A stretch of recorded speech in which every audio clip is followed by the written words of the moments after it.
April 29th, 2022 will mark 10 years since the death of Allentown rapper O Head, a.k.a. Michael Randolph, who was 23 when a security guard shot him in the back as he was retreating from an altercation at a nightclub. Randolph's killer was convicted of voluntary manslaughter and sentenced to a mandatory minimum of 5 years incarceration.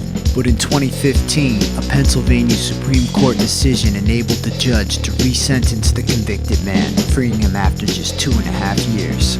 I'm Chris Devlin. Here's the story.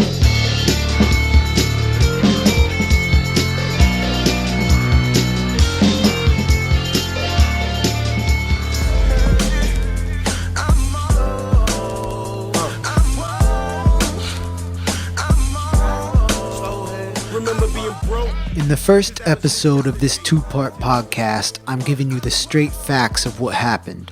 But I won't hide that my sympathies are with Michael Randolph, the victim.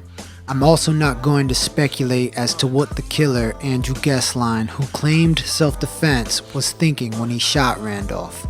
But it is my own analysis that this case is another example of a systemic issue in which the American justice system shows more leniency to a white man who shot someone, in this case Andrew Gesslein, than it does to an unarmed black victim, in this case Michael Randolph. Michael Maurice Randolph, a.k.a. O Head, was born on May 9th, 1988. He hailed from Denver, Colorado, but Allentown was his home, the city he shouted out in his lyrics and the familiar setting of his music videos, which he produced over a dozen of in the final 2 years of his life. Randolph has a daughter. She was born 2 weeks before he was killed. On April 29, 2012, at around 2:30 a.m., Michael Randolph and 3 friends arrived at the North End Republican Club at 8th and Tillman Streets in Allentown. The Republican, which has since been closed, was an after-hours nightclub with a small dance floor and a U-shaped bar. That night, a crowd of about 100 was in attendance.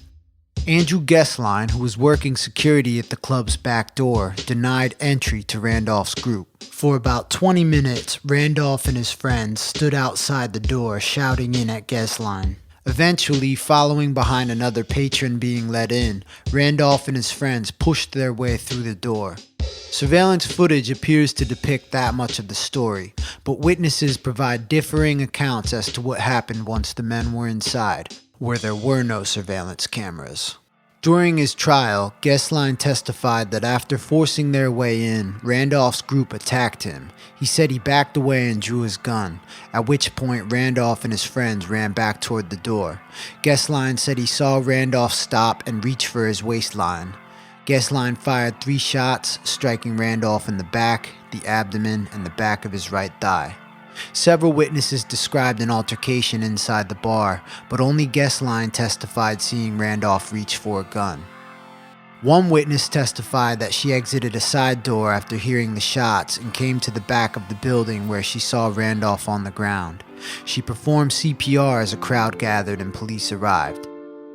EMS transported Randolph to Lehigh Valley Hospital in Salisbury Township, where he was pronounced dead at 3:44 a.m.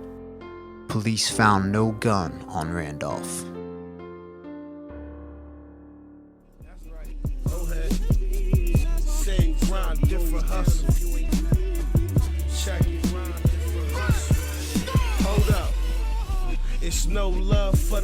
Gesslein, who was 42 at the time, worked part-time for a private security company called Eye in the Sky. Although Gesslein had a license to carry a concealed handgun, he was not hired as an armed guard, and his employer had not authorized him to carry a gun while on the job. During his trial and in police interviews, Gesslein provided different reasons as to why he denied entry for Randolph, that he wasn't a member to the private club or that the club was closed, although the witness who performed CPR on Randolph said that she had been permitted into the club that night as a non-member, and other patrons were still being admitted. Gesslein also testified that he had removed Randolph from the club the night before the shooting. He alleged that Randolph was sitting on a pool table, spilling beer, and that Randolph swung at him with a bottle when he asked him to leave. However, the club's owner, Robert Smith, testified that Randolph was not at the club the previous night, and Randolph's name was not on the sign-in sheet. Dr. Ramin Starling-Roney, the forensic pathologist who performed the autopsy, said the most likely scenario was that each bullet struck Randolph from behind. Under cross-examination, he said there was some possibility that the wound to Randolph's abdomen occurred as he was sideways to the shooter, but not facing him. I'm just trying to provide this. Since I hope you can make it if you keep murder and dude didn't get charged. We need justice for my man O Head. Word up, man. Rest in peace, bro. I'm just trying to provide this. Since I hope you can make it if you keep trying. Either we gon' change our ways or we gon' keep dying. O Head, man. We out here. Nothing for you. Justice, no peace, man. But we out here. We got you. Music gonna live on forever. Ain't nobody else forget about you, G.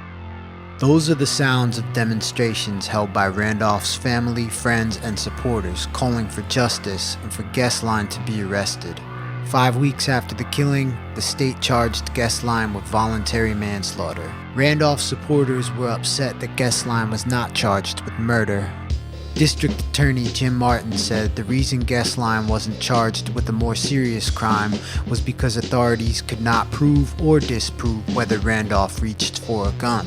Judge Robert Steinberg, who presided over the trial, said that had Gesslein been a cop, he wouldn't have been charged at all.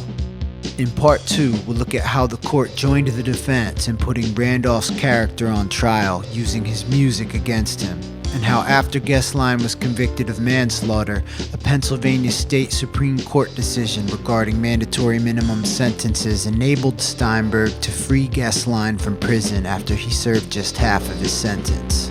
See y'all next time.